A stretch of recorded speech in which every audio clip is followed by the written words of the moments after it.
Right now at noon, a parvo case causes one local animal shelter to shut their doors. We'll have what you need to know to keep your pets safe. And we're starting to see some breaks in the rain, but not necessarily in the clouds out there, and it's still breezy. We'll talk about this brief pause in the showers and when they'll resume coming up. Plus, we have an update on the crash that occurred when an SUV drove into the side of a bank. The 4 states' most watched news starts now. Good afternoon, and thank you for joining us on KOAM News at Noon. I'm Caitlin O'Shaughnessy. In today's top story, a Kansas mother is suing Agape Boarding School in Cedar County for the wrongful death of her son. The litigation is the latest in a string of lawsuits against the now closed institution. Kathleen Britt, mother of Jason Britt, says her son faced physical, emotional, and sexual abuse while at Agape. Her suit also contends the mental scars that Jason Britt carried with him after he let the Christian boarding school drove him to drug abuse and alcohol consumption. His mother says that the combination proved deadly. A leader with a statewide support group for survivors of sexual abuse in churches wants anyone else with knowledge of wrongdoing at Agape to come forward. When victims and witnesses and whistleblowers stay silent, that's when abuse continues. And when we speak up, there's at least a chance that those who commit and conceal abuse will be exposed, will be prosecuted. Support groups like SNAP want the statute of limitations to be extended or eliminated in sexual abuse prosecution and civil cases seeking damages. Police in Lamar, Missouri say they have arrested 2 more suspects in the stabbing of a student. The incident happened Friday night near the football stadium after a home football game. Police say 3 male juveniles waited hidden between parked cars before attacking 2 male students. One victim, who was 15, was punched in the face. The other, a 14-year-old, was stabbed multiple times. He was released from the hospital on Sunday. One suspect was arrested over the weekend, meaning 3 have now been arrested in total. Police say they are all from Pittsburgh, ages 14, 14, and 16. All 3 are charged with first-degree assault. And a Galena, Kansas man is going to prison for meth trafficking and illegal possession of a firearm. A judge sentenced Carlos Gandhi to 20 years in federal prison without parole. Gandhi pleaded guilty to intent to distribute meth and possessing a firearm in furtherance of a drug trafficking crime. Gandhi was sentenced as an armed career criminal due to his prior felony convictions. Well, we've got a brief pause in the showers and thunderstorms across the area. Taking a look at the Skywatch Storm Tracker, you can see still similar to this morning where the bulk of the activity is just right outside of our immediate viewing area, but you can also see that it is trying to slowly push to the east. And if you look back in time, we've had a few various scattered showers, even a couple of thunderstorms out there. So we zoom in, you see where those initially were, then they kind of died out, but now we're starting to see some additional development. And so that's what we're going to be sticking with as we go through the next several hours. It's just these scattered showers and storms across the area before another nice round of widespread showers and storms moves in later tonight. MoDOT camera 32nd in range line. We are sitting at mostly cloudy skies in Joplin and mostly cloudy skies for everybody out there. Yesterday started the day at 64, so another well above where we should be. Look, our low, we started the day 4 degrees cooler than what our average high for this time of year is. That's how much warmer we are. Made it up to 75 officially at the Joplin Airport, picking up about 1/10 of an inch of rain, but of course we're not done with that yet. Cloudy skies, Joplin and Pittsburgh, 73 Joplin, 70 in Pittsburgh, so that's what we're dealing with temperatures. Where the rain has kind of paused, as we mentioned this morning, a little warmer. 74 Carthage, Monette, 72 Fort Scott, a little cooler out Yates Center, 69 Iola, 73 Independence, and 76 now Miami Grove and Jay. So here's what we're watching. The scattered storms will continue with a few pauses like some of us are seeing. Rain chances will stick with us through the weekend, and then our temperatures still expected to drop back significantly next week. Take another full look at your forecast here in just a few more minutes. Caitlin? Thanks, Chris. An inspector says a bank on Joplin's North Range line is safe for occupancy despite the Monday night crash into the building. Authorities say an SUV left the road and struck the Southwest Missouri Bank at Zora and Rangeline around 9:30 Monday night. Police say that the driver had experienced a medical emergency but was not injured in the crash. The SEK Humane Society is currently closed for quarantine after an active parvo case was discovered at their facility. The organization said they've received a large increase of sick and abandoned dogs from the SEK area these past few weeks. Sadly, one of the dogs has parvo and is now fighting for her life. To make sure all animals, including their communities, are safe, they will be shutting their shelter down for quarantine from October 23rd through November 6th. During this time period, they will not be adopting out from their facility nor intaking any new pets, as they'll be concentrating on getting sick canines treated and monitoring their shelter's health. They highly encourage the surrounding communities to get their dogs up to date on their vaccinations. The SEK area and Oklahoma had a parvo outbreak in the early spring, and they're hoping that this is not another statewide outbreak. If you are looking to adopt, the Joplin Humane Society Animal Adoption and Resource Center is currently at full capacity and has almost 600 animals that need a home. And that's a look at today's top stories and weather in the 4 states region. Up next on KOAM News at Noon. Local students immerse themselves in the world of glass art and find inspiration right here from the streets of Pittsburgh.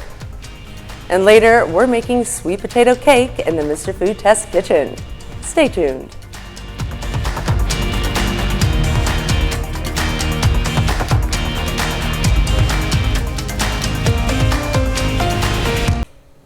"22 sixth graders from Jamie McMillan's art class at College Heights Christian School participated in an art experience at Art Forms Gallery in Pittsburgh this morning. Glass art takes center stage in local students' education. Art Forms Gallery glass artist Diane Miller introduced students to the techniques of cutting glass and arranging cut pieces into glass holiday ornaments, which then were fused in a glass kiln. Then jewelry artist Kristen Gerard escorted and led students in discussion of public art displays in Pittsburgh. I hope they learn a little bit about the science of glass, how to cut glass safely, and maybe in the future they might want to take a stained glass class as young adults, or even pursue something in the fusing world. And finally, the historic Colonial Fox Theater in Pittsburgh could get a new life. The Fox Theater Foundation tells us they are in discussions with Pitt State to use the building as part of the Kelsey Business School. KOAM's Fernanda Silva has the story. I think myself out there with my grandma, and I think my grandparents out there together on their first date. So I do have a lot of old memories here. I remember in like the 70s, it was a thriving theater. Todd Loveland is one of many Pittsburgh residents who cherish his memories at the historic Colonial Fox Theater. Now, the event promoter is excited about the conversations on the future of the building. I think it'll be bright and shiny. According to the Fox Theater Foundation, they are in discussions with Pitt State to use the building as part of the Kelsey Business School. We wanted it to remain in some way, shape, or form a connection to our community. So we're hoping with everything that's taking place that everybody's going to get what they want with this theater and get everything that they need, and we're going to get it done in a timely fashion. Pitt State says they are still working through the partnership details. Opened in 1920, the theater's design was inspired in buildings established in large cities. This old projector was used at Fox Theater from the 40s to the 80s. And this is just another reason why this building is so important for this community. It tells Pittsburgh history, but also film history. The side lights changed color during the seasons. They had no heat and air, so they would make them a lot darker and warmer colors in the winter, so subconsciously you thought that it was warm in here. But over the years, especially since it was closed in the 80s, the Colonial Fox Theater started losing its light and warmth. Since 2006, the Colonial Fox Theater Foundation has been raising funds to restore the building. Past boards, the current board has worked so hard to fundraise to keep that theater warm, dry, safe. It's all been plumbed. It's ready to go for that next projects, for the next life it's going to take on. Over the years, more than $2 million were put into infrastructure and capital improvements. But now it's time for new beginnings. The foundation, their job in the near future will be to deal with the programming side of the Colonial Fox Theater. That's very important for us, that the new children of the young kids of today can still pop in there to go hopefully watch a movie and have that same experience. New beginnings and new memories like Lovelands and Watts' to be made. In Pittsburgh, Fernanda Silva, KOAM News. Today and Friday, the Fox Theater will host its last movie sessions. And still to come on KOAM News at Noon, we see what's cooking with Mr. Food. Today, we're going to turn everyday sweet potatoes into a dessert that'll almost be impossible to resist. Join me as we show you how easy this fall favorite is to make. But first, even though some of us are getting a pause in the shower activity, more rain is on the way. We're having another look at that forecast when we come back. Welcome back to the KOAM News at Noon. So we had some scattered showers and thunderstorms across the area this morning. Now, some of us getting into a bit of that pause. It's one of what we're looking to be like two pauses as we head through the afternoon and evening hours ahead of more widespread shower and thunderstorm chances as we go into the overnight hours. So let's take a first look at the Skywatch Storm Tracker. So again, similar to this morning, this is almost a copy and paste from this morning with this activity. Thunderstorm activity, heavier rain, kind of right around our immediate viewing area, but not necessarily in it, and we just have a few spotty showers. And even these have kind of flared up just here recently. So we have a few showers down into Crawford, Cherokee, and into Labette counties. Not much out there, but at least some rainfall is there. And then these guys have picked up just a little bit, some heavier rain in our northern counties. So we've got north of Fort Scott, back toward Ozark Ridge, just southwest of Garnett, and south of Mound City. So that's kind of been the trend up there. These have been developing, trailing off of the activity off to the north, and then our scattered showers down here are just kind of hit and miss at this point. But we still have all of this and all of this that's progressively moving off to the north and east, and that's what's going to continue to give us our opportunities for scattered showers and overnight more widespread shower and thunderstorm activity. So let's look at the future track. So there we go. We get another pause in the bulk activity, and we'll have some scattered showers and storms through the late evening hours, and then as we go overnight, another big batch of showers and thunderstorms will roll in through the area as we head towards sunrise tomorrow on our Thursday, and we're looking to spend Thursday with some showers and thunderstorms out there as well. MoDOT camera, 32nd in range line. It is gray, it is cloudy, but it is dry. Same from the MoDOT camera down in Neosho at US 60, Missouri 59. It is gray, it is cloudy, it's frozen, but it's dry. And our camera at the Cornell complex in downtown Joplin, looking really good. Love this new view. We are cloudy though, as you can see, and breezy.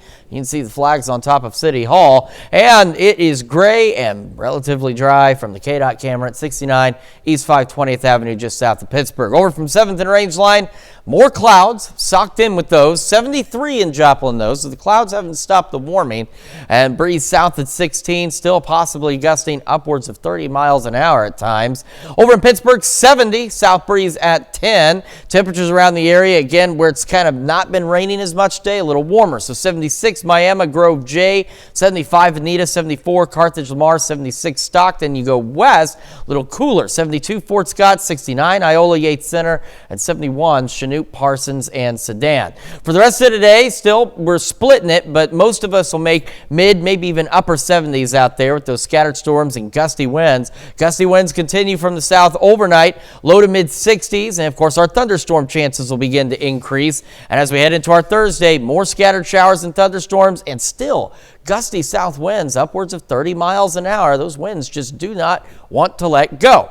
We're going to hold on to mild weather and rain chances. And the mild weather wraps up by Friday. Rain should start to wrap up by Sunday, but the back end of this system comes through Friday. So initially we have highs in the mid 70s. We're eventually going to fall back into the upper 40s. And as we continue into next week, it is going to be cold out there. Only 48 on Monday, lows below freezing Sunday, Monday, and Tuesday. So for Halloween, only 51 for the high. If you're doing something, make sure you maybe find a trunk or treat that's indoors, or be prepared to bundle the kids up. And then as we head toward the end of next week, we try and warm up just a bit back into the upper 50s and low 60s. But we have some very cold weather on the way. Well, we'll definitely be bundled up for that. Thanks, Chris. We'll stick around because we're making sweet potato cake in the Mr. Food Test Kitchen. We'll be right back. It's time to check in with Howard in the Mr. Food Test Kitchen. As the weather cools off and fall rolls in, we're often looking for new and comforting desserts for the season. Today, Howard takes your favorite everyday sweet potatoes and combines them with a few simple ingredients before topping it with a homemade cream cheese frosting. What you get is a super moist, super cozy cake that the whole family will want a piece of. It's called sweet potato cake. Take a look. I think it's interesting how our taste buds seem to crave certain desserts based on the time of year. In the spring, we can't wait to make sweets that are lighter and brighter, so we tend to gravitate towards lemon this or lime that. As we move on to summer, everyone's looking for desserts like peach cobbler, as well as ones that are creamsicle inspired. And now that it's fall, we're on a quest to find warm and cozy desserts, like this new cake that's made from a fall favorite, sweet potatoes. After beating together some sugar, eggs, oil, and vanilla, we add some flour that we combined with pumpkin pie spice, baking soda, and just a little salt. Now for the star of this cake, we add in some shredded sweet potatoes, along with chopped walnuts. The sweet potatoes not only give this a rich, nutty taste, but they also make our cake nice and moist. Plus, they're loaded with lots of vitamins and minerals. Now, all we do is bake it off, and once it's cooled, we finish it with a 4-ingredient homemade cream cheese frosting. And if you're wondering if this tastes as good as it looks, well, you can be the judge of that. To get the recipe for our super moist sweet potato cake, simply visit our website. I'm Howard in the Mr. Food Test Kitchen, where today we found a fall favorite way for you to say, ooh, it's so good. To find this recipe, along with many others, just head over to our website at KOAMnewsnow.com and click on Mr. Food. Now here's a look at the 4-state market prices.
All right, we got some pauses in the showers and storms, more of them on the way, and even more as we go into the overnight hours. So again, we stay mild through Friday, then we get much colder. Rain wraps up by Sunday, overnight lows below freezing heading into next week, and temperatures upper 40s, low 50s for Monday and Tuesday. So some pretty cold weather on the way to the 4 states. Yes, so. Absolutely. And Dad, what do you have for us this evening? Well, at 5, this Breast Cancer Awareness Month, a new survey shows that besides a lump, many adults don't know of problematic warning signs.